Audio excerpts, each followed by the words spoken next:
pörssin laskuoppia. TM-testissä pärjännyt Hitachi VT11 video mustasta pörssistä käteishintaan 3790. Tarkoittako opettaja tällaista? Kyllä.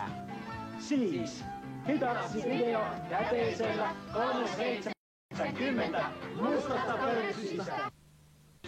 Tässä näette nykyaikaisen kotitietokoneen. VIC 20. Mustassa pörssissä on 2 erilaista pakettia. Tämä on pelipaketti. Ja tämä on opiskelupaketti. Käy tutustumassa VIC 20 mustassa pörssissä ja osallistu kilpailuun. Voit voittaa matkan Disney Worldiin.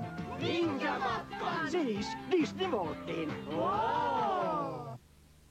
Sano nyt, mitkä kassit näillä nuorilla on? Etkö sinä tiedä, että mustasta pörssistä saa Mikmakin kassin kaupan päälle, kun ostaa Hitachin stereoradion-auhurin 995 1395.